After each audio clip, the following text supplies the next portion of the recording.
Welcome to Nightmares at 3 a.m. Here, you'll hear real stories taken from Reddit, from people we know, or sent directly by those who actually lived through them. Tell us, where are you watching from? What time is it for you? We read every comment and love getting to know who's on the other side of the screen. If you enjoy this kind of story, subscribe and turn on notifications. There's a lot of dark stuff coming your way. Turn off the lights. Put on your headphones. Because tonight's story started with a simple stay booked through Airbnb, but it ended very, very badly.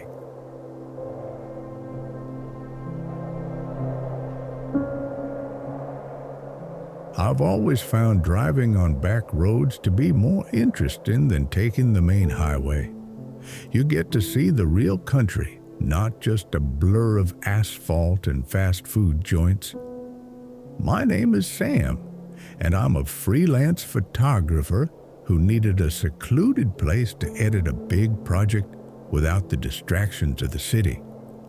An Airbnb cabin near Silver Creek, Oregon seemed perfect. The photos showed a rustic log cabin surrounded by tall pine trees and what the listing called inspiring silence. The host, a man named Elias, had impeccable reviews. A thoughtful and respectful host, said one. The perfect place to unwind from the world, said another. The drive was long, the kind of road that winds through hills and valleys, losing cell phone signal for miles on end. When I finally arrived, the sun was starting to set, painting the sky orange and purple. The cabin was exactly as it had been in the pictures, charming and secluded. Elias was waiting for me on the porch. He was a tall, thin man, probably in his 60s, with a firm handshake and a smile that didn't reach his eyes. Sam, right? Welcome, he said, his voice calm and deep. Was the trip smooth? It was long but beautiful. This place is amazing, I replied, trying to be friendly. He showed me around. It was cozy, smelling of pine and a fireplace. It had the basics: a small kitchen, a comfortable bedroom, and a living room with a large glass window overlooking the forest. But Elias had strange rules. He pointed to a locked door at the end of the hall. This is my personal storage room. Please do not try to open it. This is where I keep supplies. The way he paused before supplies sent a shiver down my spine. He also pointed out to me how temperamental the front door lock was and gave me an antique brass key that looked more like a movie prop than a safe. Most guests don't even bother to lock themselves, he said, smiling. There's no one for miles. You're safer here than in any city. His assurance sounded more like a warning. As he prepared to leave, he paused in the doorway and turned around. It's nice to have someone here. The house gets sad when it's empty. It likes company. I didn't know what to say. The idea of a house liking something was childish, but coming from him, it sounded sinister. He drove away in a creaky old pickup truck, and the silence he left behind was heavy, thick. That first night, I tried to work, but I couldn't concentrate. The huge window that had once felt like a portal to nature now felt like a black hole staring down at me. Every creak of the wood in the house, every whistle of the wind outside made me jump. I began to feel exposed, vulnerable. I tried to rationalize it. I was a city boy, unaccustomed to the quiet of the country. That was all it was. But then I heard something that wasn't the wind. It was a soft sound, a scraping outside on the gravel. I went to the window, my heart pounding, but I saw nothing but the trees swaying in the darkness.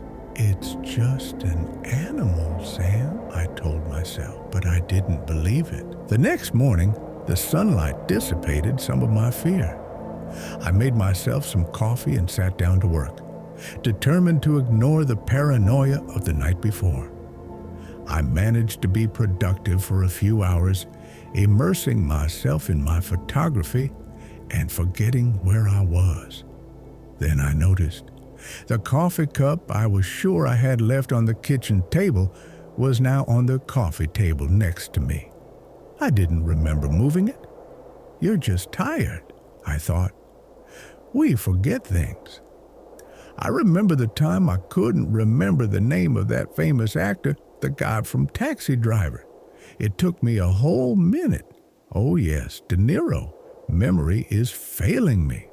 But then other small things began to happen. The brass key I had hung on a hook by the door appeared on the kitchen counter. A book I had been reading was left open to a page I hadn't reached yet. These were subtle things, easy to dismiss as distraction or forgetfulness, but together they formed an unsettling pattern. It was as if someone was coming in quietly when I wasn't looking, just to move things around, to tell me I was here. The real fear began on the third day. I received a text message from an unknown number. It simply said, "Do you like the view from the living room window?" My blood ran cold. I looked out the window, and in the distance near the tree line, I saw a figure standing there. It was just a silhouette, too far away to make out any details. But I knew with a terrifying certainty that it was Elijah. He was just watching. I reached for my phone to call the police, but there was no signal. Of course there wasn't. I felt like an idiot. The isolation I had craved so much was now a trap. The figure stood there for maybe a minute, completely still, and then turned and walked back into the woods until it disappeared. Panic set in. This wasn't about moving objects or strange noises anymore. It was about surveillance. I was being watched by a man who had a key to the house where I was sleeping. I remembered a quote from an author. I think it was, what was his name? A thriller writer. Anyway, the idea was that the real horror is not the monster jumping out of the closet, but the feeling that the closet door is ajar. My door wasn't just ajar. Someone was opening and closing it at will. My unhealthy curiosity led me to the locked storage room door. I had to know what was in there. I used the paper clip from my planner, and after a few fumbling minutes, the old lock gave way. What I found inside were not supplies. It was a bizarre shrine. Shelves were filled with personal items: a driver's license from an Arizona woman, a pair of prescription glasses, an asthma inhaler, a leather-bound journal, a pair of children's running shoes. They were trophies, souvenirs from other guests. On a table in the center was a Polaroid camera and a series of photographs. Most of them were of people sleeping in the bed I was sleeping in. Men, women, families, photographed without their knowledge at their most vulnerable. The last photo was of me, taken the night before while I was sleeping. Seeing that picture of me, sleeping, helpless, broke something inside me. The facade of normalcy disintegrated completely, revealing the horror beneath. This wasn't paranoia. This was real and present danger. I follow Susan Sontag's line: all terror is a form of knowledge. In that moment, I knew that Elias was not just an eccentric host. He was a predator, and his cabin was his hunting ground. There was nothing left to think about. I threw my things into my suitcase with frantic speed, my hands shaking so badly I could barely zip it up. Every sound in the house was his voice. Every shadow was him returning. The front door, with its temperamental lock, seemed like a monumental obstacle. As I struggled with the brass key, my phone vibrated. It was another text from the same number. Leaving already? The house will miss you. Finally, the door opened. I ran to my car, threw my bag in the back seat, and started the engine. As I sped down the gravel driveway, I glanced at the rearview mirror. Elias was there, standing on the porch of the cabin, exactly where he had been when I'd arrived.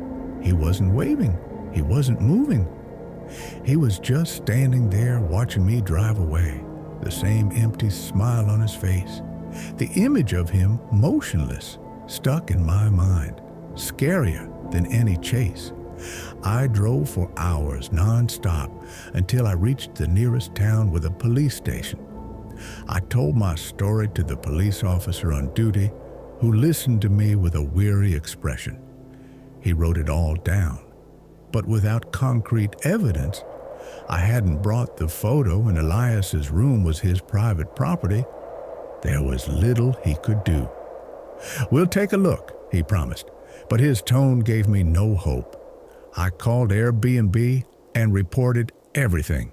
They apologized profusely, refunded me, and removed the listing from their site. And that was it. The threat simply disappeared into the bureaucratic ether. Months have passed. I'm back in my city apartment, surrounded by the noise and crowds I once wanted to avoid. But I no longer feel safe. I cover the lens of my webcam. I triple-check the locks before I go to sleep. Silence for me is no longer peaceful. It's the sound of waiting. Sometimes I think about those people in the photos, the owners of those objects in Elias's storage room. They left thinking they had a relaxing vacation, never knowing they had been watched, cataloged, turned into a trophy in a man's collection. What is scarier? The danger you see or the one you never know exists? Is the trust we place in strangers, in online platforms, just an illusion we create to feel safe?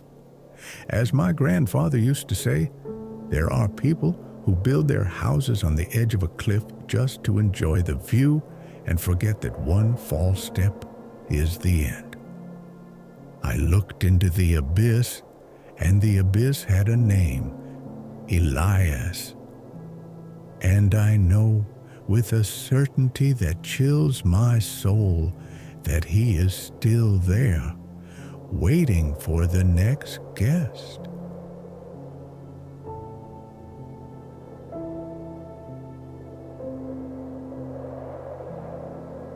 There's a certain kind of silence that you only find in old houses. It's not an emptiness, but a presence, a weight made up of years of conversations, footsteps, and secrets. My name is Clara. I'm a cellist, and this silence was exactly what I was looking for. After a disastrous audition that left me in pieces, I decided to rent an apartment for a month in a historic neighborhood in Boston. I needed a sanctuary to reconnect with my music, away from the stares and judgments. The place was a ground floor apartment in a brownstone, the kind with tall windows and poetically creaky wooden floors. The hostess, Mrs. Albee, was an elderly woman who lived upstairs. She was a picture of old-fashioned elegance. Silver hair pulled back in a perfect bun, impeccable clothes, and a voice so soft you had to lean in to hear her. She handed me the keys with a fragile smile. "The acoustics in here are wonderful," she said, as if she knew exactly what I needed. "I hope you find your peace." For the first few days, it was heaven. The apartment embraced me. I would spend hours practicing, the deep, melancholy sound of my cello filling the space. Mrs. Albee's silence upstairs was absolute. She was the perfect neighbor, practically invisible. It was on the fourth day that the first dissonant note sounded. I was practicing a Bach suite, a piece I knew by heart. I stopped in the middle of a phrase, letting the last note hang in the air, and then from the ceiling I heard an echo. It wasn't a normal echo, a reverberation. It was a distinct, faint sound of the same note, played a second after me. I stood still, listening. Nothing. It's the pipes, I told myself. Old houses make noises. But it happened again the next day. I was walking across the room and I heard a slow, shuffling footstep coming from upstairs, mirroring my own. I stopped and the sound stopped. I took another step and the echo came. It was subtle, so subtle that I could easily convince myself it was my imagination, a product of my stress and emotional fragility. But as a musician, my ears are both my tool and my curse. I could tell a difference between the sound of a house settling and a sound that was imitating me.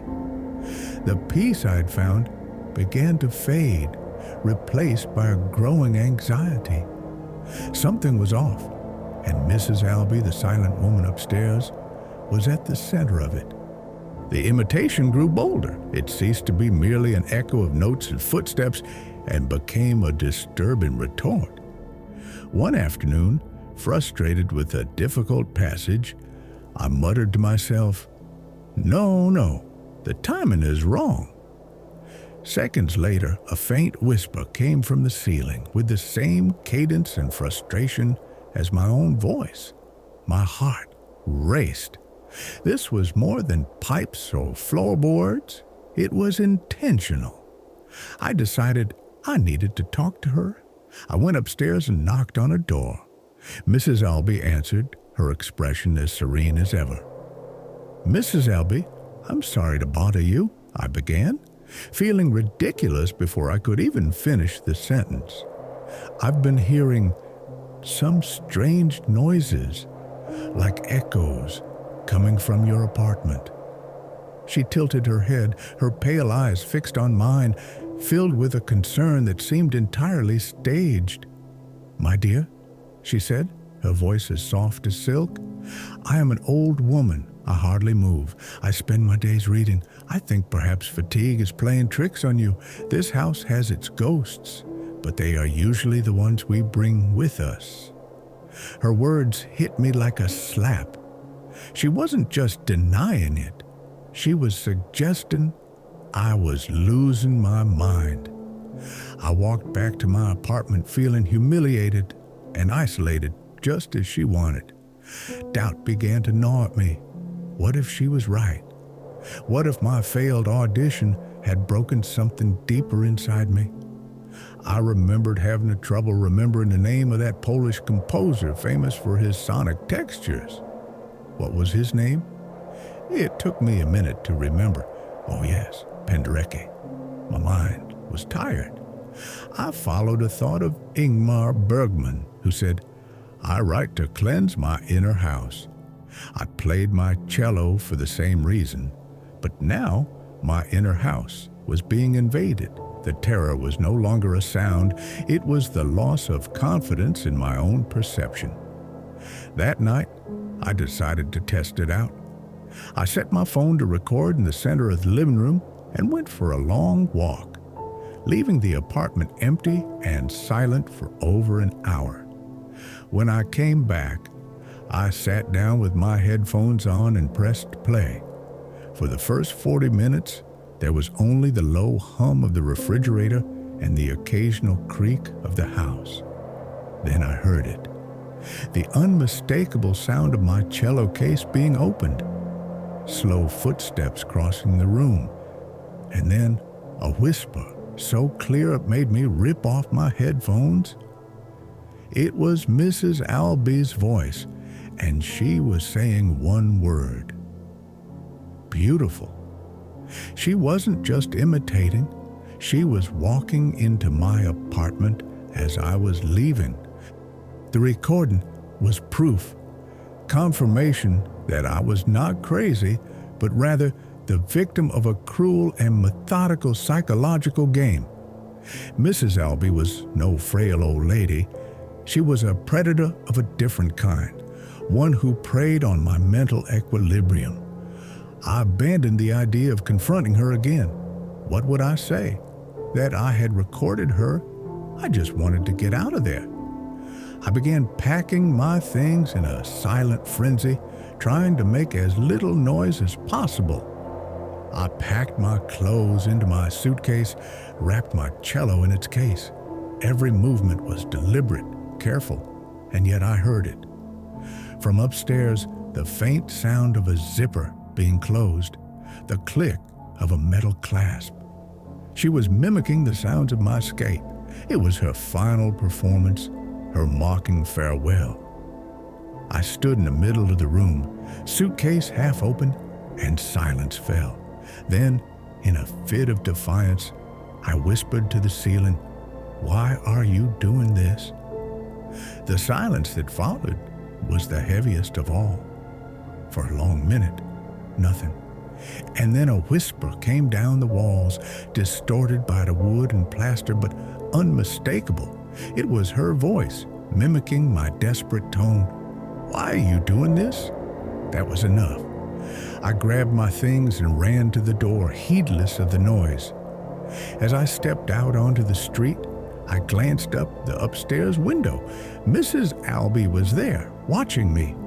In her hand, she held a small electronic device, an audio receiver with delicate earphones. She gave me a small, slow nod, a final acknowledgement of our macabre duet, before turning away from the window and disappearing into the darkness of her home. I never went back.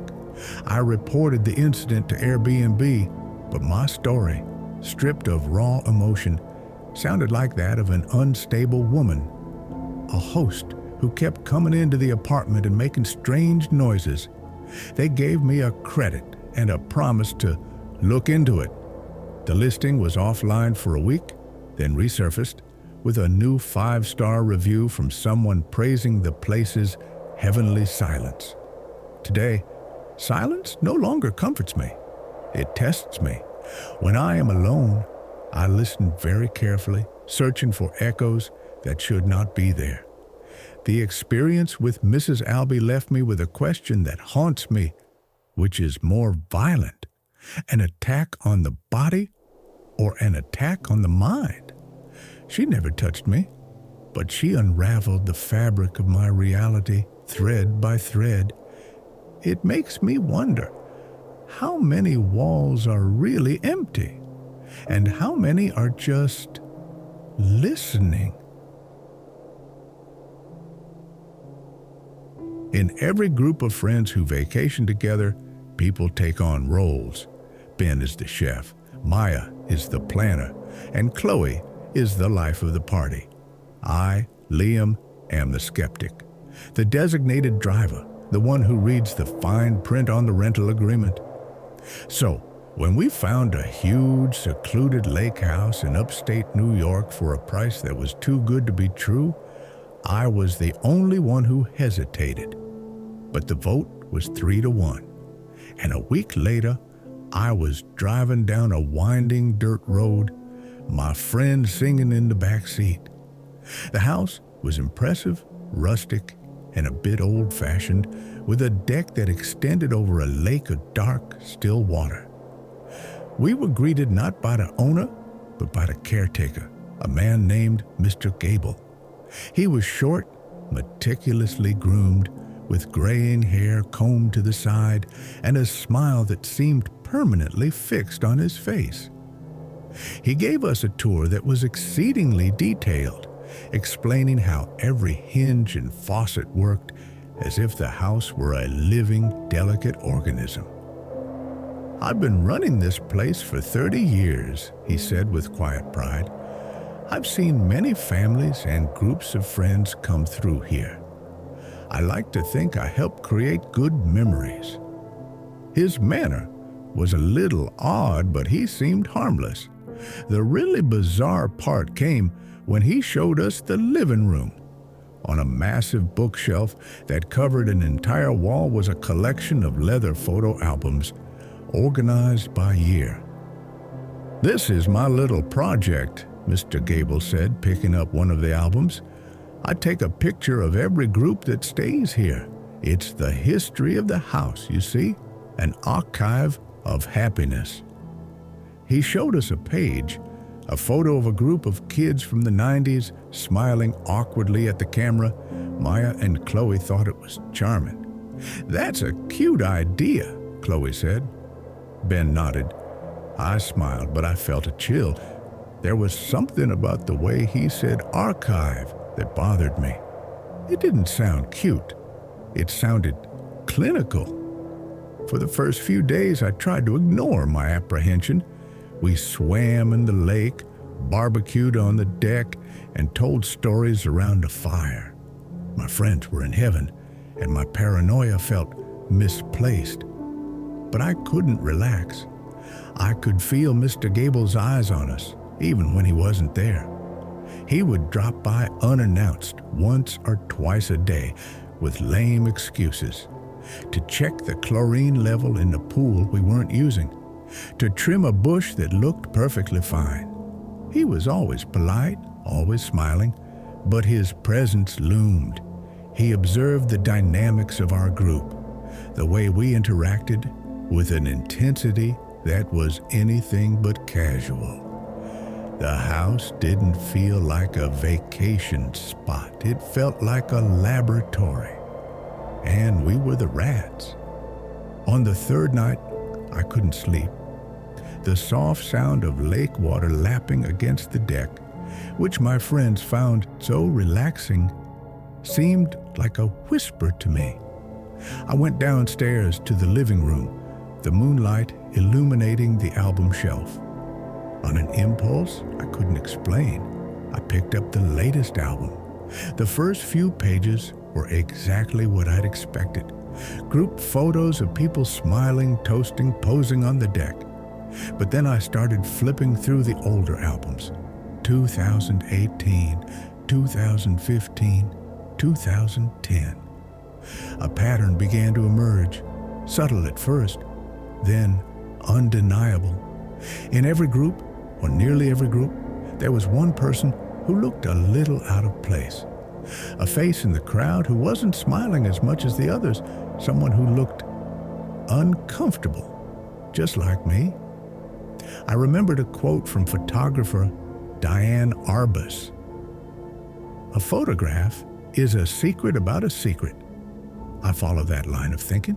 Those albums were not archives of happiness. They were something else. I kept flipping through the pages, going back in time, until my heart stopped. In a 2009 album, I saw a photo of a group of 4 friends, 2 couples. They looked happy. I turned the page. There was another photo of the same group, taken apparently on the day of their departure. They were standing by their car ready to leave. But now there were only 3 of them. One of the men was gone. In the empty space on the page next to the photo was a note in Mr. Gable's neat handwriting. David had to leave early. Family emergency. What a shame. My blood ran cold. Alone, this meant nothing. But I kept going. Album from 2007, a group of 5 female friends. In the departure photo, there were 4. Note, Jessica wasn't feeling well, decided to go home. Album from 2004, a group of 3 men. In the last photo, there were 2. Note, Paul got a job offer, had to go for the interview. The pattern was clear, methodical, and terrifying. One by one, in batch after batch, over the years, a person would disappear before their stay was over. The album was the record. Arbus's secret about the secret wasn't about the photo. It was about the person who was no longer in it. I remembered that thriller with, what's his name? Kevin Spacey, first of all. The one about the devil hiding in plain sight. The suspects. Mr. Gable was not hiding. He was showing off his work. I ran upstairs and woke Ben. I tried to explain what I'd found, my voice an urgent, panicked whisper. He looked at me, sleepy and irritated. "Liam, what's your problem? It's a stupid photo album. People have emergencies. Are you going to ruin their vacation because of your conspiracy theories?" I tried to talk to Maya and Chloe. They listened, but with the same skepticism. "Maybe you're just a little stressed," Maya said gently, which only made me feel more isolated. They didn't see it. They didn't want to see it.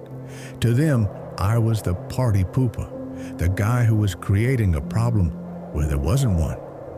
The next morning, our last morning, Mr. Gable appeared, smiling more than ever. "Oh, I'm so glad you're all here," he said, clapping his hands. "I've been waiting. We can't let you leave without a photo for the 2025 album, for the memories." He held up his old Polaroid camera, and my friends began to gather on the deck, laughing, ready to pose. "Come on, Liam, get in the picture," Ben yelled.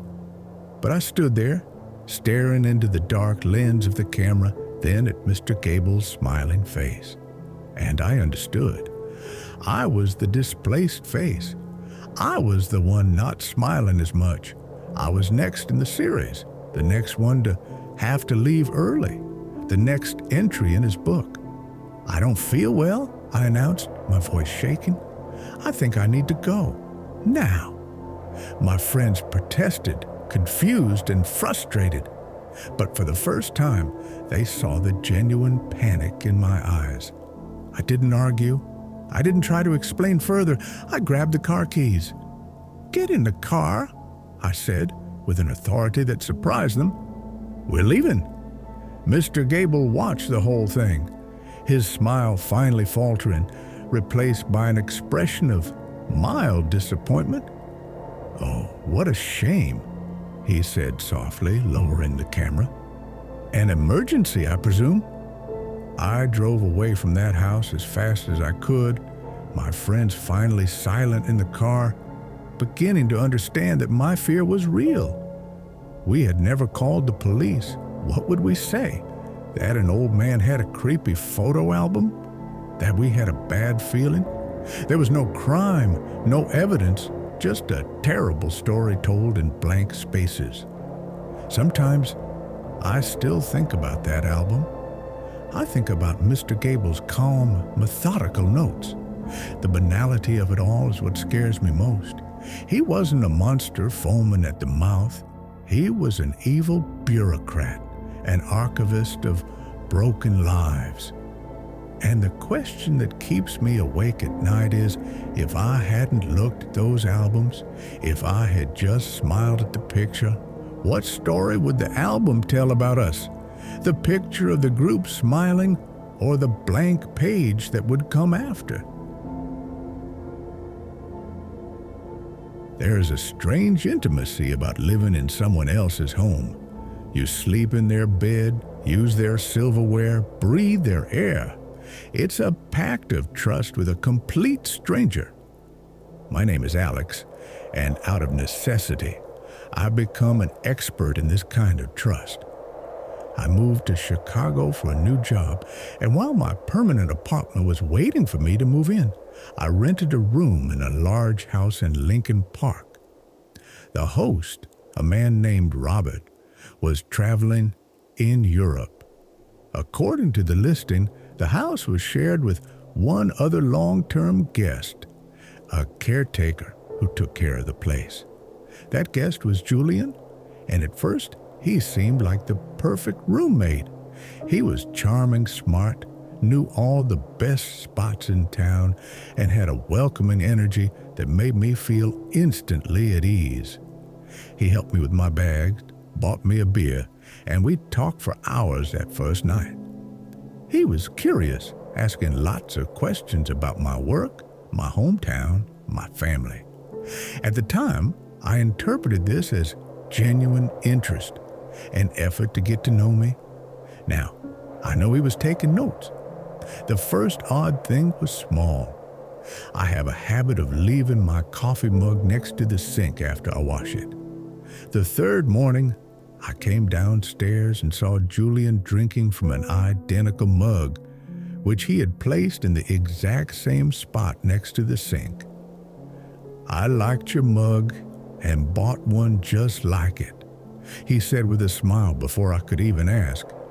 "I hope you don't mind." I thought it was a little peculiar, but I shrugged it off. But then the subtle mimicry continued. He started using the same slang as me. He started buying the same brand of bread. One morning, I was listening to a little-known indie band on my headphones while I worked in the dining room. Later that day, I heard the same music coming from his bedroom. When I confronted him, he laughed. "What a coincidence! A friend recommended that band to me yesterday." Each incident in isolation was plausible. Together, they wove a tapestry of discomfort. I felt as if I were looking into a distorted mirror. Julian wasn't just sharing a house with me. He was studying me, collecting pieces of me like seashells on the beach.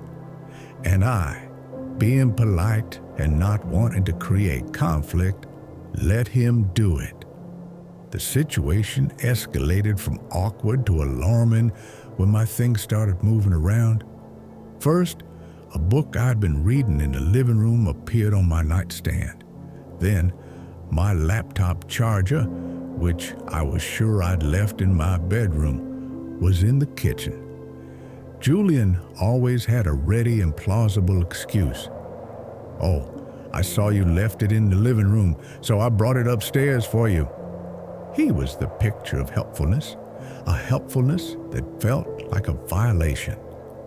The turning point came during a game night he hosted with some of his friends.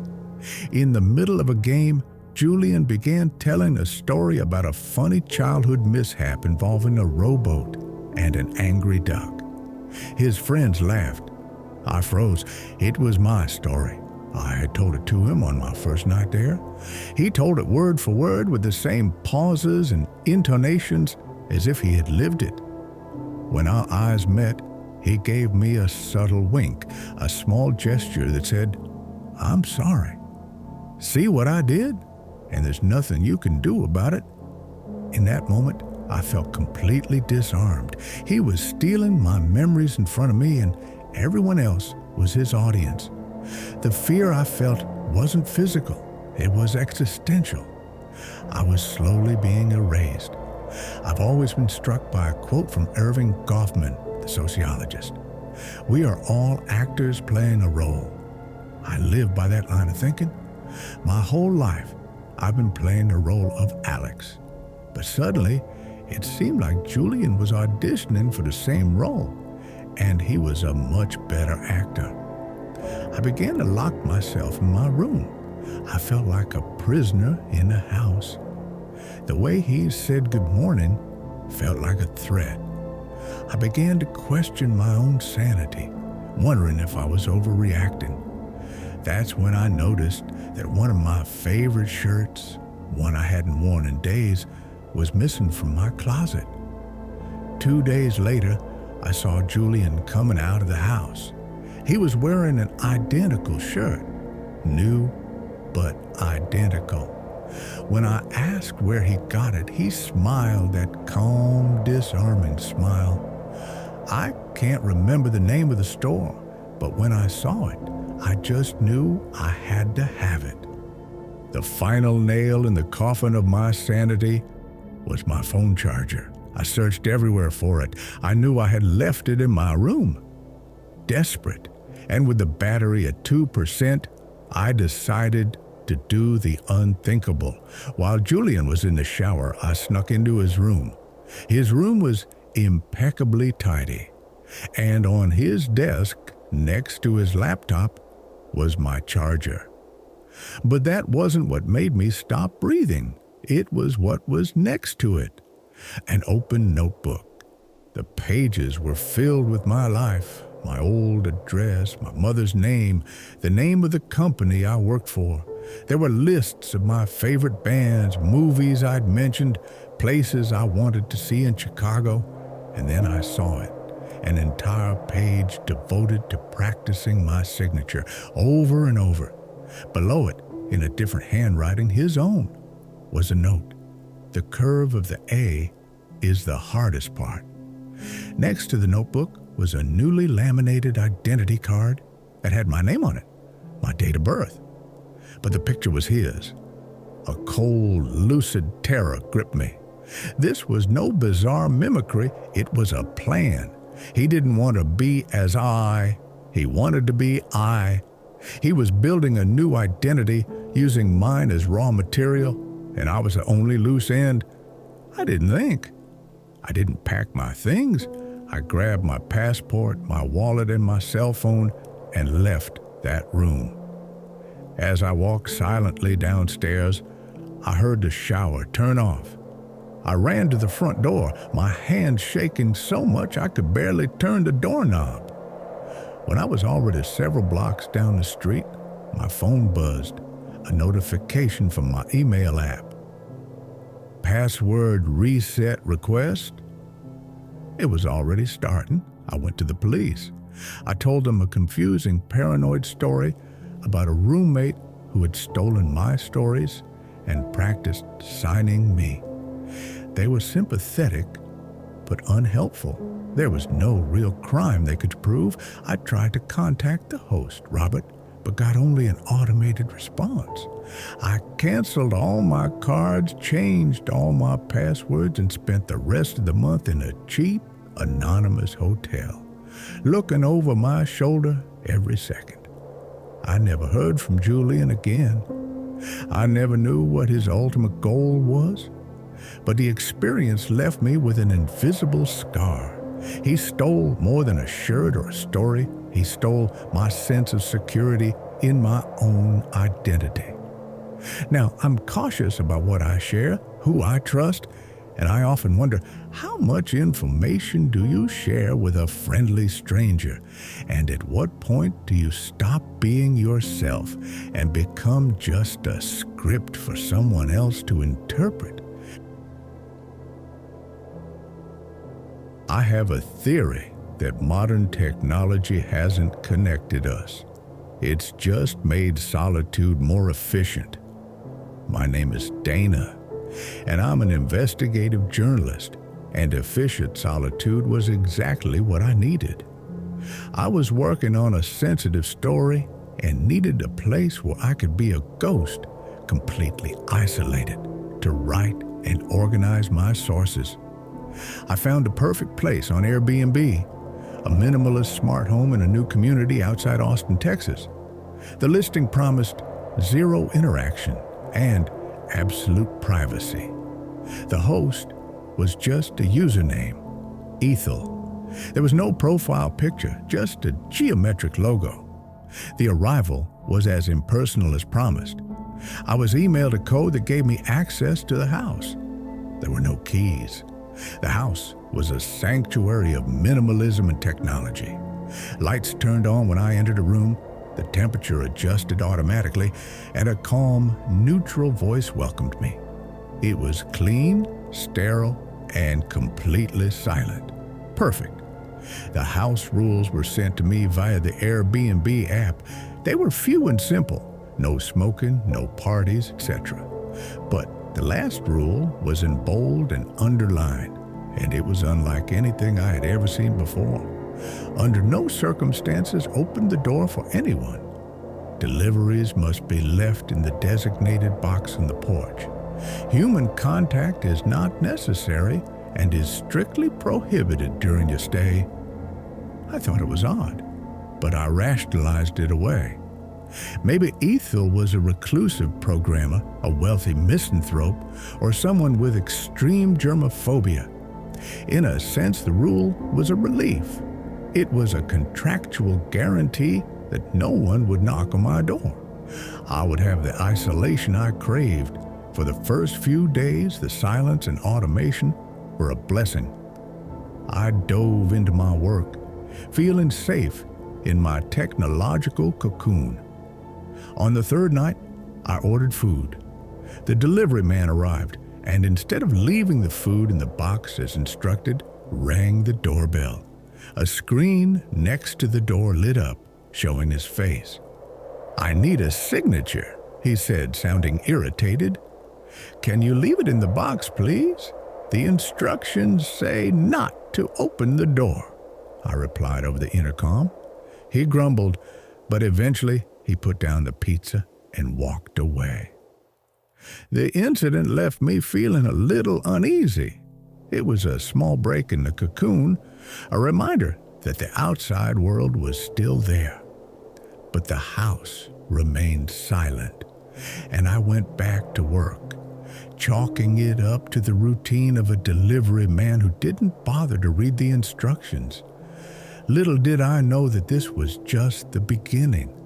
This was a test. The real test came 2 days later. It was late afternoon, and a heavy rain had begun to fall. The doorbell rang. On the screen, a middle-aged woman, soaking wet and with her face smeared with mascara, stared into the camera in despair. "Please," she said, her voice cracking. "My car broke down on the road. My cell phone's dead. I just need to make a call. Please, ma'am, it's getting dark." Every instinct I had screamed at me to open the door. This was a woman in distress, a basic human situation. But Ethel's rule echoed in my mind.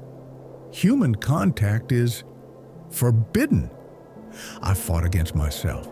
My journalistic skepticism was at war with my empathy. "I'm sorry, I can't open the door," I said, my voice sounding robotic and cruel through the intercom. "It's the rules of the lease." "Rules? What kind of person follows a rule like that?" "I just need help," she cried. With a heavy heart, I said, "I'll call a towing service for you." "What model car do you have?" The change in her face was instantaneous and terrifying. The despair was gone, replaced by a cold, blank expression. "Don't worry," she said, her voice now emotionless. She turned and walked steadily into the rain, not toward the road, but toward a car that was parked a few feet away, its headlights off. She got in, and the car drove off. My blood ran cold. There was no broken down car. There was no real despair. This had been an act, an elaborate performance. But why? To test the rule? To test myself? I began to feel like a rat in a maze with an unseen scientist watching my reactions. I remembered something Hannah Arendt wrote about how following orders, no matter how absurd, can lead to terrible acts, and how that mindset is scarier than outright evil. I followed that line of thinking. I was obeying, and it scared the hell out of me. I struggled to remember the name of that guy who leaked the NSA documents, the one who exposed mass surveillance. What's his name again? Oh, Snowden. I felt the way he must have felt, aware of an invisible system operating all around me. The final proof that I was in some kind of sick experiment came on my last night. It was almost 2 a.m. The doorbell rang, the sound cutting through the silence of the house like a knife. On the screen, a boy who couldn't have been more than 7 or 8 years old stared into the camera, crying. "I'm lost," he sobbed. "I can't find my grandmother's house. I'm scared." That broke all my barriers. A woman in danger was one thing. A child lost in the middle of the night was another. My hand went to the electronic lock. The rule, the house, Ethel, everything could go to hell. I was going to open the door, but something made me stop. Years of training as a journalist had taught me to look for details. I zoomed in on a high-definition screen. The boy's face was contorted with fear, the tears in his eyes real. But then I saw it. Tucked into his right ear, almost hidden by his hair, was a tiny flesh-colored earpiece. He was taking instructions. He was an actor. And with that realization, everything fell into place. The pizza delivery guy, the woman in the rain, the lost boy. They were all variables in an experiment. I was the test subject. This Airbnb wasn't a rental house. It was a behavioral laboratory. Ethel wasn't a host. He was a researcher, coldly measuring how far a person's obedience would go when faced with ever-increasing moral dilemmas. I didn't open the door. I didn't end the night there either. The horror of that ethical violation was worse than any ghost or monster. I silently gathered my things. I didn't use the front door. I went out through a glass door at the back, which opened into a small walled-in backyard. I climbed over the wall. As I ran to my car, I saw a windowless white van parked at the end of the street. A man in a dark coat got out, looked at the house, and then straight at me. He raised his hand to his face, speaking into a wrist communicator. I didn't wait to see what would happen. I sped off and didn't look back. I never reported the incident. Who would I tell that I had rented a house that was secretly a social experiment? It would have sounded like the plot of a B-movie sci-fi. The Airbnb listing disappeared a few days later without a trace. But the experience left its mark on me. It left me with a chill in the sense of the world we live in, a world of zero interaction and constant surveillance. Is the purpose of technology to disconnect us from each other so that we can be more easily observed, tested, and controlled? And if our own home is a laboratory, at what point do we stop being residents and become just rats in a maze, with our empathy being the variable being measured? I've always believed that small towns are the antidote to the poison of big cities, a place where time slows down, people know each other by name, and life moves at a more human pace. My name is Mark, and I'm a writer, and after a messy divorce and the incessant noise of New York, I desperately needed that antidote, which is why Havenwood, a forgotten dot on the New England map, seemed like a miracle. I found a charming cottage on Airbnb available for a 3-month extended stay. Perfect time to finish my novel. The town was a painting.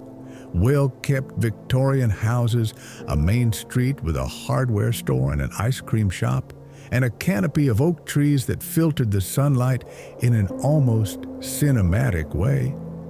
My host, Beatrice, was the personification of the town.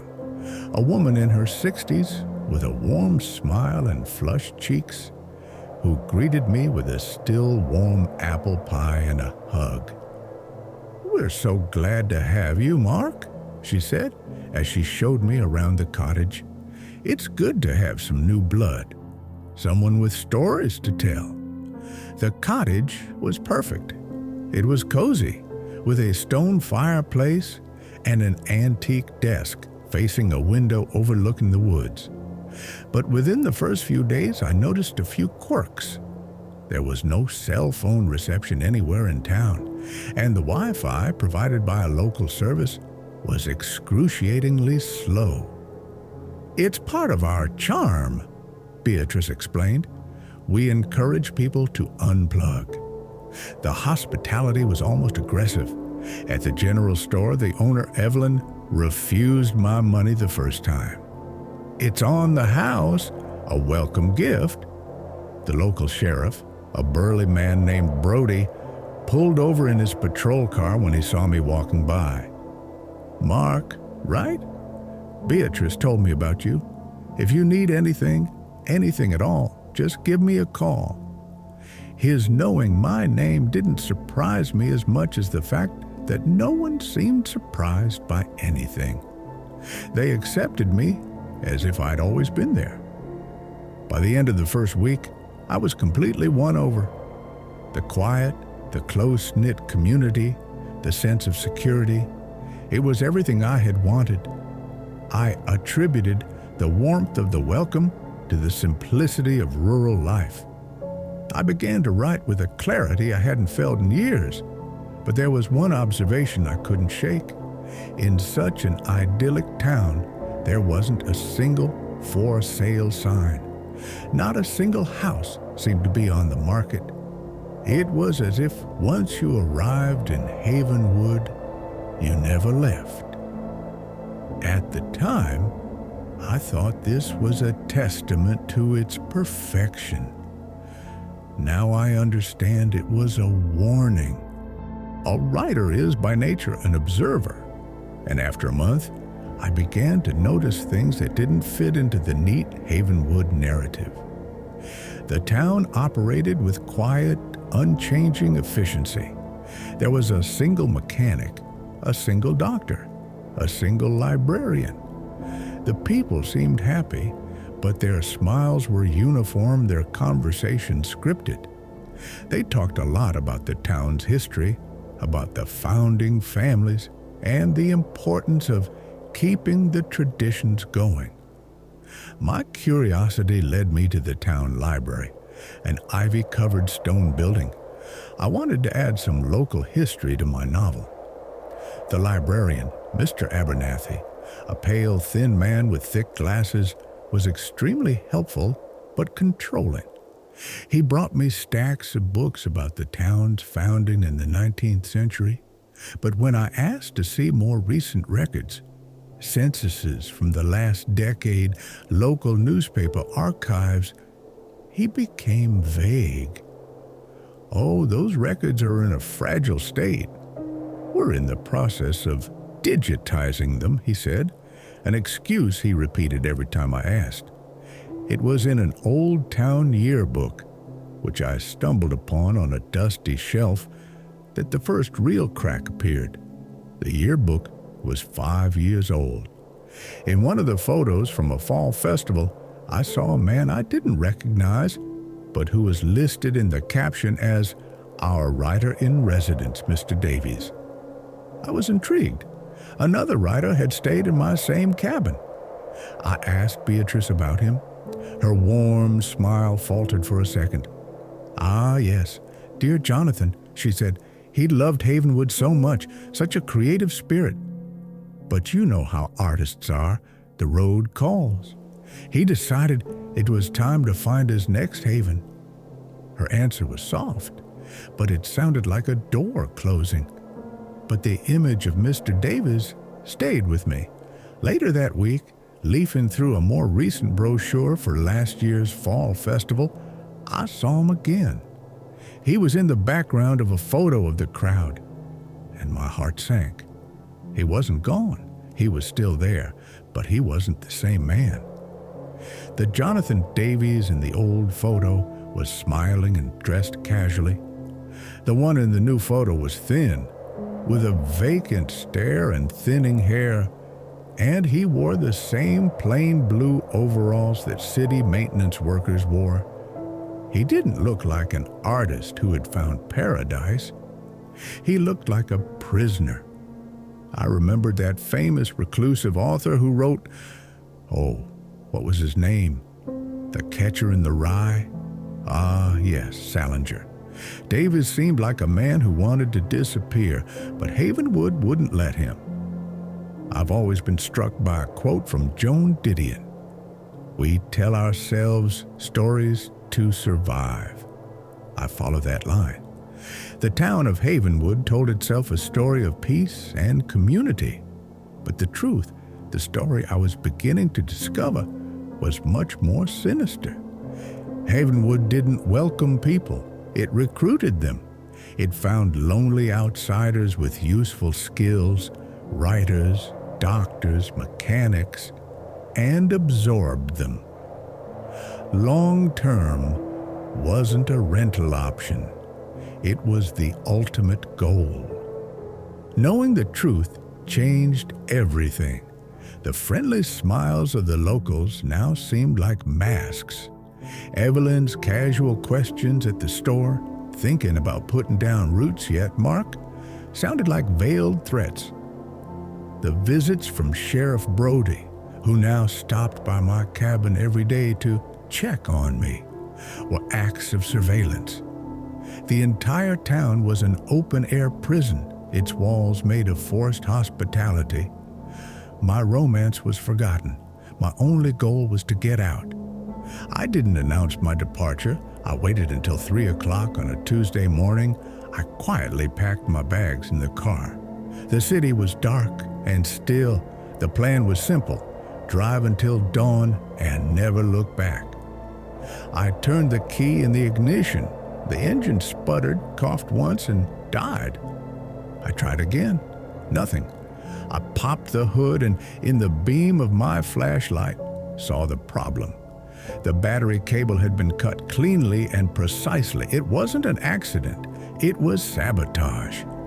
Defeated, I walked back to the cabin. I knew what was coming next. And it did. Just as the sun rose, there was a knock on the door. It was Beatrice and Sheriff Brody. Beatrice was holding a basket of warm rolls. Brody had a fatherly smile on his face. "Car trouble, Mark?" the sheriff asked, as if it were the most natural thing in the world. "Looks like you're not going anywhere today." "Don't worry, dear," Beatrice said, stepping into the cottage as if it were her own. "Our mechanic, Frank, is excellent. He'll take a look at it for you, but these things take time. Why don't you relax? Your home will take care of our own." The terror was not in their words, but in the absolute calm with which they were spoken. There was no anger, no explicit threat. There was only a calm, suffocating certainty. I was theirs. They made me the offer that afternoon. Mr. Abernathy, the librarian, was getting on in years. His eyesight was failing. The town needed a new historian, someone to keep the stories, to keep the records safe, someone to welcome the next curious outsider and guide him or her to the right books, away from inconvenient truths. They weren't asking me. They were briefing me on my new role in the community. My short story ends here, but my story does not. I write these words at the same desk that seemed so promising 3 months ago. My car sits waiting for hard-to-find part. My novel sits unfinished in a drawer. I am Havenwood's new writer-in-residence. Sometimes I sit on the porch and watch. Yesterday, I saw a car with out-of-state plates coming into town. A young couple looking tired from the road but excited about their vacation. And I saw Beatrice coming out of her house, walking toward them, holding what I was sure was a freshly baked pie. The cycle was beginning again, and now I am part of the facade. What is a community? Is it a refuge from the outside world or a trap with invisible walls? And how many smiling faces and apple pies does it take to hide a secret that will never let you go? I don't know the answers. I only know that I have found my antidote to the big city. It is a much slower, much quieter poison. I've always thought of modern rental apartments as being like social media profiles, a carefully curated surface, designed to be universally appealing, but devoid of any real soul or story. My name is Miles, and I'm an architect, and logic, order, and clean lines are the tools of my trade. So when I needed to spend 2 months in Chicago to oversee the final phase of a project, the apartment I found on Airbnb felt like it was made for me. It was a loft in a new building, with white walls, minimalist furniture, and a stunning view of the city skyline. It was a blank slate, a space without a past, and to me, that was perfection. The check-in process was, as expected, impersonal. A code, a key card, and that was it. The host was a generically named property management company, and our communication was limited to automated messages. The first week was exactly what I expected, productive and relaxed. I worked during the day, returned to my sterile sanctuary at night, and marveled at how orderly everything was. It was early in the second week that the first crack appeared in the perfect surface. It was tiny, almost insignificant. While cleaning the bathroom, which was a study in white and chrome, I found a single, long, dark hair on the floor near the shower drain. The cleaning crew must have missed it, I thought. I threw it away and thought nothing more of it. A few days later, another anomaly. I always make my bed with military precision. However, I noticed that one side of the mattress, the side I didn't sleep on, had a slight but permanent depression, as if someone had slept there every night for years. Poor mattress, I muttered to myself, a blemish on the otherwise perfect apartment. Then the smell came. It was faint, barely perceptible, and it came from the back of the bedroom closet. A floral scent, like an old perfume or a soap that wasn't mine. I rummaged through the closet but found nothing. The smell came and went, an olfactory phantom that refused to be located. Each of these incidents was an isolated data point easily dismissed by logic. A cleaning lapse, a manufacturing defect, a remnant from a previous guest. My mind, trained to find rational explanations, did just that. But the data points continued to accumulate, and soon they began to form a pattern that my logic could no longer contain. A pattern that suggested I was not and had never been alone. Part 2. The ghost routine. What had once been subtle had become a daily routine, someone else's routine. Every morning I would find a single mug of coffee in the sink, slightly damp, as if it had just been used. I don't drink coffee. In the evenings, when I came home from work, I would find the television remote on the left arm of the couch, always tuned to a 24-hour news channel at low volume, a channel I never watched. A hardcover book that had been sitting on the coffee table would sometimes appear on the nightstand, open to a different page.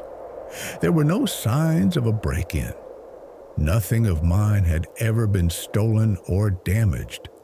This was something much stranger.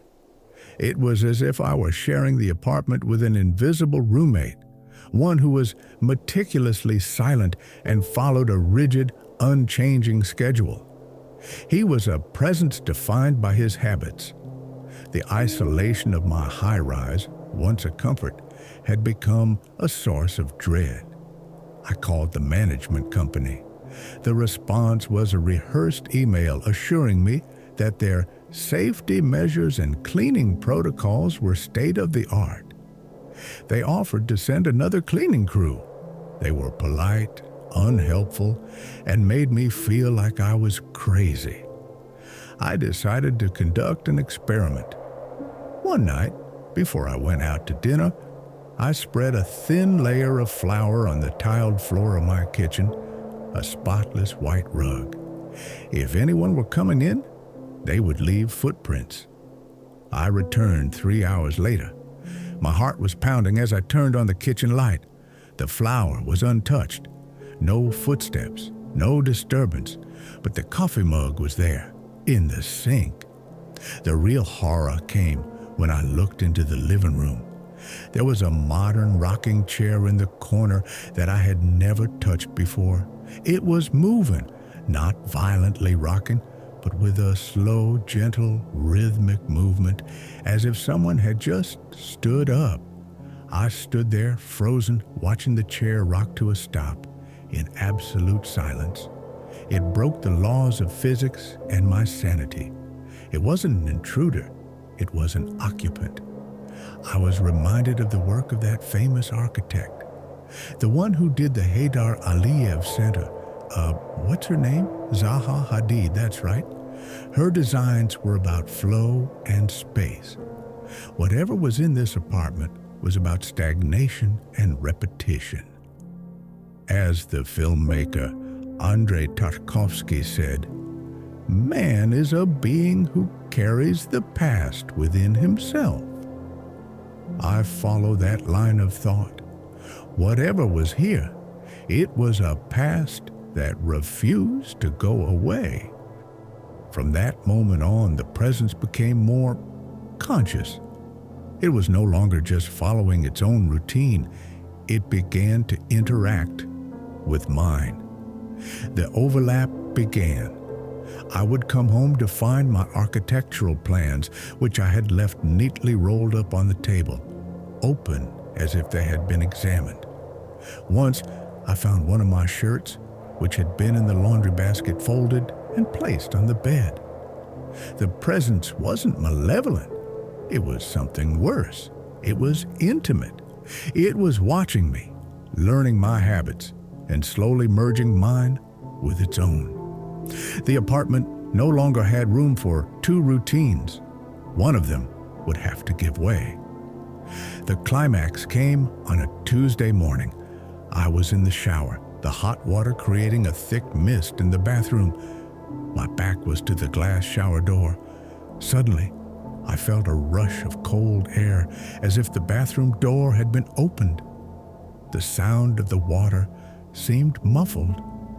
I turned and looked at the large mirror over the sink, now almost completely white with steam, and then I saw it.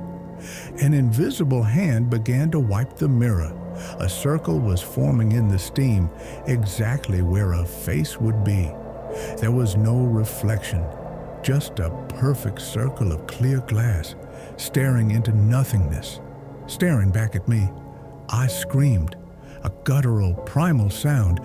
I stepped out of the shower, slipping on the wet floor, grabbed a towel, and ran out of the bathroom. I didn't stop to get dressed. I grabbed my wallet, my cell phone, and the keys to my rental car. I walked out of that apartment and didn't look back. I ran down the hallway, pressed the elevator button with a shaking finger, and when the doors closed, I felt like I was escaping drowning. Later, in a secure, anonymous hotel room, I dug deeper into the apartment. I found dozens of 5-star reviews, but buried deep inside from 2 years ago was a 3-star review. The woman wrote, "Beautiful place, but strange feeling. Never felt truly alone." Below, the management company's response, "We are sorry your stay was not perfect. The previous occupancy was a long-term tenant, and we are working to completely renovate the unit for future guests." Renovate the unit. The phrase stuck with me. They could change the furniture, paint the walls, but how do you renovate a space where someone has left such a profound echo of themselves? My conclusion, the only one that lets me sleep at night, is that the previous tenant didn't die there. She simply lived there, lived so strongly with such a powerful routine that a part of her was left behind, etched into the walls, the air, the very fabric of the place, a phantom routine that needs a body to continue. My architect's mind, once so secure in its foundations of logic, now has cracks. I think about the spaces we design and inhabit. I think about the marks we leave behind. And the question that haunts me is it that some places don't let us go? That our routines are etched on the walls like a photograph, repeating themselves forever? And if you stay too long, what happens? Does the photo erase you and replace you? They say that when someone dies, you don't let go of the person, you let go of their things. Grieving is a curatorial process. You sift through objects, clothes, letters, deciding what to keep and what to let go of. My name is Thomas, and after my wife Eleanor passed away, I found myself drowning in an ocean of her things. I needed a place to breathe, a neutral place to begin this terrible work. I found a small Airbnb cabin on the misty coast of Maine. The photos showed a simple, peaceful place with a view of the gray sea. It felt like a sanctuary. The cottage was part of a duplex. An identical building was just a few feet away. The hostess was friendly and distant as I preferred, communicating only by text message. When I arrived, I felt an immediate relief. The salty air, the sound of the waves, and the silence enveloped me. For the first time in months, I felt like I could breathe deeply. On the second day, as I sat on the porch, trying to decide what to do with Eleanor's collection of worn-out romance novels, the door of the neighboring cottage opened. An elderly man, thin and slightly stooped, came out. He moved with deliberate slowness and sat on his own porch, looking at me. "A good day for reflection," he said, his voice surprisingly clear. "Yes, it is," I replied, not wanting to talk.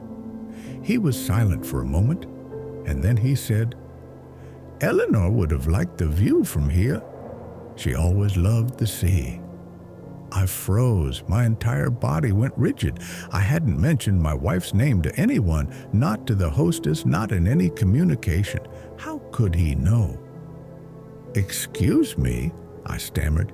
"Beatrice, the hostess, mentioned that you were having a hard time," he said with a dismissive wave of his hand. "It's easy to put the pieces together." He introduced himself as Mr. Harris. The explanation was plausible, if a little presumptuous. I accepted it because it was easier than the alternative. But for the first time, a small crack appeared in my sanctuary. The sense of peace was replaced by a twinge of unease. Mr. Harris continued to watch me from his balcony, saying nothing more, his passive gaze seeming strangely heavy. Part 2. The impossible knowledge. Mr. Harris's presence became a constant in my routine. He was always there on his porch or at his window, watching. Our conversations were rare and brief, but each one was like a small stab of ice. He had a knowledge of Eleanor and me that was simply impossible. One morning, as I sat drinking coffee, he said, "Be careful with that mug." I remember how upset Eleanor was when she broke her identical one a few years ago. It was true. Eleanor had a favorite mug, identical to the one I was using, that she had dropped and chipped. It was a minor domestic tragedy, a moment known only to the two of us. I began to shake. "How do you know that?" I asked, my voice strained. "People talk, stories travel," he said cryptically, before turning and walking inside. Fear began to replace pain. This man was not just a nosy neighbor. There was something more, something I couldn't quite understand. I texted the host, Beatrice, asking if she had shared any details about me with Mr. Harris. Her response was swift and unequivocal. "Absolutely not. I would never share personal information about a guest. It would be a serious violation of privacy. Mr. Harris is a longtime resident, but he can be a bit eccentric at times." Rational explanation was gone. The escape hatch of logic was closed. I was alone in a remote place with a man who knew the secrets of my marriage. I began to feel like a character in a psychological horror novel. I remembered a quote from C.S. Lewis about pain. which Eleanor had highlighted in one of her books. The pain I feel now is the happiness I had before. I followed that thought. My life with Eleanor had been my happiness. The pain was proof of that. But what Mr. Harris was doing was different. He was desecrating pain, turning it into something dirty and terrifying. The final blow came one misty afternoon. I was staring at a small vase of dried flowers that Eleanor kept, trying to remember the name of her favorite flower. It was a strange name, something like I couldn't remember. Grief does that to memory. It blurs the edges of things. At that moment, Mr. Harris spoke from his porch, his voice cutting through the mist. "Freesia," he said softly. "The name of the flower is Freesia. She loved the smell." My blood turned to ice. He wasn't just accessing my memories. He knew them better than I did. I had to leave. The sanctuary had become a psychological torture chamber. The work of mourning had stalled, replaced by constant terror.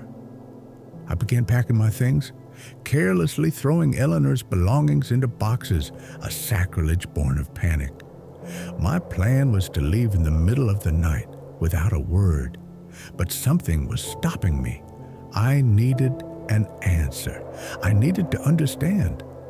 In an act of desperation and courage I didn't know I possessed, I walked up to Mr. Harris's door. I was going to confront him. I knocked on the door. No answer. I turned the knob, and to my surprise, the door swung open. It was unlocked. "Mr. Harris?" I called, my voice a whisper. The inside of the house was dark and cramped, and it smelled of dust and too many lives. The walls were lined with shelves, and the shelves were filled with objects. They weren't antiques or collectibles. They were small, personal, random things. A single pair of children's ballet slippers, a man's wrist watch with a cracked glass, a smoking pipe, a crumpled wedding invitation, a pair of reading glasses. There were dozens, maybe hundreds of items. They were trophies. And then, on a central shelf, beneath a small lamp, I saw it. It was Eleanor's silver locket, the one she wore every day, the one I was sure she had been buried wearing. The truth hit me with the force of a physical blow. Mr. Harris was not a psychic. He was an emotional scavenger, a parasite who fed on the pain of the temporary guests who came to the cottage next door. He collected the knowledge that floated in the air, heavy with grief, and somehow collected the objects that were imbued with the most meaning, the most pain. He was not haunting me. He was feeding on Eleanor's haunting of me. I didn't wait to see him. I walked out of that house, into my cabin, grabbed my keys and wallet, and ran. I left the boxes, the clothes, the books, the locket. I left everything behind. I drove for hours, away from the coast, away from the fog. I never told anyone the full story. How could I? What would I say? That an old man had stolen my memories? That he had somehow conjured a medallion from a grave hundreds of miles away? I would be put in an institution. Sometimes I think of Mr. Harris in his dark cottage, surrounded by the ghosts of other people, and I wonder, what is a ghost? Is it the spirit of a dead man haunting a place, or is it just the memory of a love or a pain so strong that it refuses to go away, permeating the walls and the air, waiting to be found by the next lonely stranger who sits on the porch, looking out to sea? I've always been fascinated by guest books, their micro-histories, carefully edited versions of happiness left behind by strangers.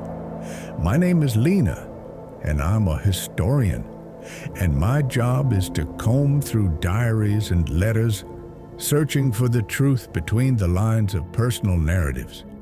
So when I rented a remote cabin in the Appalachian Mountains to finish my dissertation and found an old leather guest book on the desk, I felt like I'd found a treasure.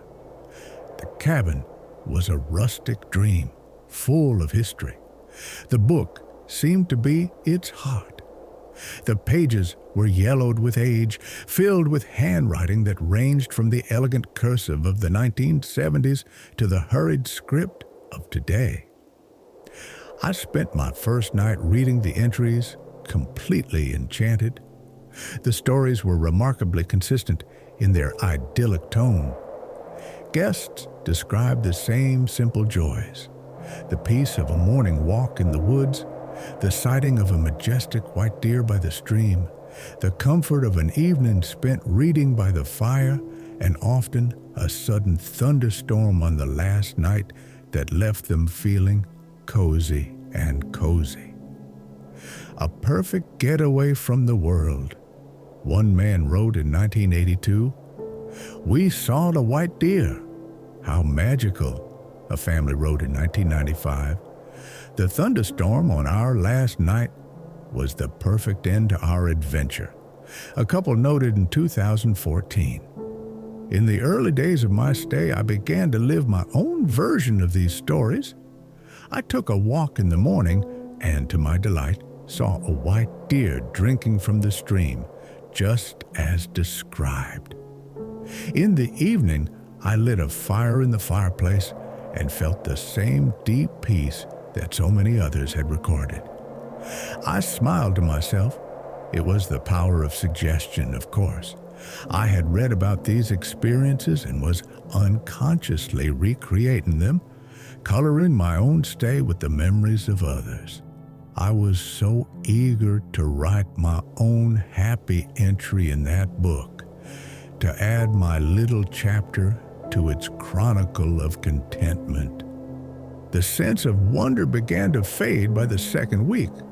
The repetition of events began to feel less like poetic coincidence and more like a script. I decided, as a small act of rebellion, to break the pattern. I wouldn't just go for a walk in the woods, I would drive to the nearby town, something none of the previous guests had mentioned. I packed a small bag, got into my car, and began driving down the only dirt road leading away from the property. After less than a mile, I stopped. A huge fallen tree completely blocked the path. It bore the marks of a recent lightning strike. A storm? But the sky was clear, and it hadn't rained in days. As I stared at the insurmountable obstacle, I remembered the words of a guest from 1987. "We felt deliciously trapped here, with the outside world kept at bay." The feeling was no longer delicious, it was claustrophobic. I returned to the cabin with a growing sense of dread. I opened the guest book again, but this time I read it not as a historian, but as a detective. I looked for deviations, for anything that would break the mold. There was nothing. The narrative was always the same: arrival and delight with peace.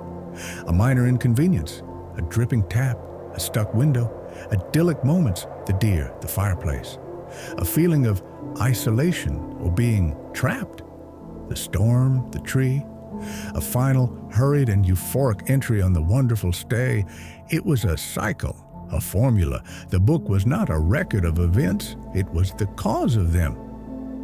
I was reminded of a concept from the French Revolution that had always haunted me, the terror, a period in which logic had broken down and been replaced by ritualistic paranoia.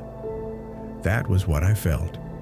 I have always been guided by a thought from Friedrich Nietzsche. He who fights with monsters must beware lest he himself become a monster. I follow this thought. The monster here was not a creature, but a narrative, and it was trying to swallow me. My most terrifying discovery came when I came to the last entry written from the guest who had been here just a week before me. The handwriting was shaky.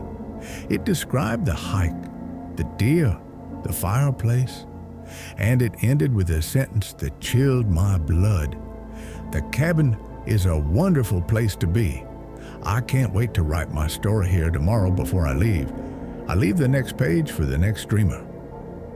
The problem was that this era was his last entry. The next page, the one he was supposed to write before he left, was blank. And after that, there was only one page left in the entire book. A blank page that was waiting for me.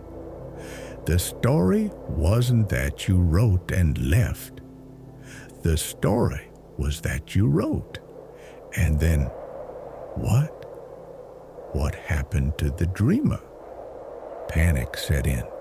A cold, intellectual panic. I was trapped in a story someone else had written, in a cabin that demanded that the story be fulfilled. I looked at the guest book on the desk. It seemed to have a weight, a gravity of its own. I thought about burning it. I thought about tearing it up, but I couldn't. An irrational but overwhelming fear told me that the book was part of the cabin, and the cabin would not allow it to be harmed. I spent an entire day locked inside, staring at the blank page, feeling it, calling me. I understood what I needed to do. In order for the road to be clear, for the storm to pass, I needed to complete the ritual. I needed to write my entry. I needed to fill my role in the narrative and leave the final page for the next actor. I sat at my desk, the ancient pen in my hand shaking. I could write the lie. I could write about the peace, the deer, the beauty of it all. I could follow the script and maybe, just maybe, I would be allowed to leave. But I was a historian. The truth was the only thing that mattered. So I started writing. And I didn't write the story the book wanted. I wrote my own. My name is Lena. I am a historian, and I came here seeking silence. Instead, I found an echo. This book is not a record. It is a trap. The stories it contains are not memories. They are spells repeated over and over by each guest who becomes trapped in their cycle. The white deer, the storm, the peace, they are all part of a script. I saw the deer. The tree blocked my path, but I refused to be another chapter in the same story. I kept writing, detailing everything I had discovered, the structure, the pattern, the fear. And on the last line at the bottom of the page, I wrote a warning to whoever came next. Don't follow the story. Don't write what this book wants you to write. The only way out is to tell the truth. Break the cycle. I closed the book. The moment the leather cover closed with a soft thud, something changed. The heavy atmosphere in the cabin dissipated like morning fog in the sun. I heard a distant sound, the whine of a chainsaw. I looked out the window and saw two men working on the fallen tree in the road. I was free. I packed my things with surreal calm, leaving the guest book closed on the desk. As I drove away, past the men who were now waving at me, I didn't feel relief. I felt a different kind of terror. Have I broken the spell, or have I simply written a new kind of chapter? I have left behind a story of forced happiness and replaced it with one of paranoia and fear. What will the next guest experience when they read my words? Maybe the cabin no longer needs an idyllic setting. Maybe it now has a real ghost story. And that brings me to the final question this journey has left me with. What is scarier? The monster you can see, the threat you can name, or a story that convinces you there are no monsters, just a blank page waiting for you to write the happy ending it demands, knowing that if you don't, there may never be an ending.